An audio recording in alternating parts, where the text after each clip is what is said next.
പാപിയായിരിക്കുന്ന ഒരു പുരോഹിതൻ പാപിയായിരിക്കുന്നതിനെ എങ്ങനെ രക്ഷയിലേക്ക് നടത്തും? യേശുക്രിസ്തു ചോദിച്ചു, കുരുടനെ വഴി കാണിച്ചാൽ ഇരുവരും കുഴിയിൽ വീണ് നശിച്ചു പോകത്തില്ലയോ? പാപിയായിരിക്കുന്ന ഒരു പുരോഹിതന് പാപിയായിരിക്കുന്നതിനെ ഒരിക്കലും വെളിച്ചത്തിലേക്ക് കൊണ്ടുപോകാൻ കഴിയത്തില്ല. ഇതാ യേശുക്രിസ്തു ലോകത്തിലേക്ക് വന്നിട്ട് പറയുന്നു, ഞാൻ ലോകത്തിന്റെ വെളിച്ചമാകുന്നു എന്ന് മാത്രമല്ല, അവൻ പറഞ്ഞു, ഞാൻ തന്നെ വഴിയും സത്യവും ജീവനുമാകുന്നു. എന്നിൽ കൂടെ അല്ലാതെ ആരും സ്വർഗത്തിലേക്ക് പിതാവിന്റെ സന്നിധിയിലേക്ക് പോകുന്നില്ല.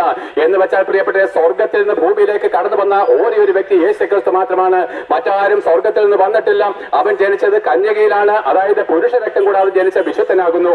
അവൻ സ്വർഗത്തിൽ നിന്ന് ഇറങ്ങി വന്നതുകൊണ്ട് അവൻ സ്വർഗത്തിലേക്ക് മടങ്ങിപ്പോകാനുള്ള വഴി അറിയാവുന്നതുകൊണ്ട് അവൻ പറയുന്നു, എന്റെ കരം പിടിച്ചാൽ മതി, ഞാൻ ഇവിടെ കൊണ്ടുപോകാം. അതേ പ്രിയപ്പെട്ട, ലോകത്തുള്ള മറ്റൊരു ദിവസങ്ങൾക്കും ദൈവമാരെന്ന് അറിയത്തില്ല. ആരും സ്വർഗത്തിൽ നിന്ന് വന്നിട്ടുമില്ല. എല്ലാവരും ഭൂമിയിൽ നമ്മൾ ജനിച്ചതുപോലെ പാപിയുടെ രക്തത്തിൽ ജനിച്ച് പാപിയായിട്ട് ജീവിച്ച് അവരെല്ലാവരും എന്താണ് മരിച്ച് പുഴു മരിച്ച് ദ്രവിച്ചു പോയി. എന്നാൽ യേശുക്രിസ്തു മരിച്ചുവെങ്കിലും അടക്കപ്പെട്ടുവെങ്കിലും അവനിതാ ഇന്നും ഉയർത്തെഴുന്നേക്ക് ദ്രവത്വം കാണാതെ അവനെ രക്ഷിച്ചിരിക്കുന്നു. അവനെന്താണ് ദ്രവത്വം കാണാതെ ഉയർത്തെഴുന്നേറ്റിരിക്കുന്നു. മരിച്ചവരിൽ നിന്ന് ആദ്യമായിട്ട് ഉയർത്തെഴുന്നേറ്റവൻ.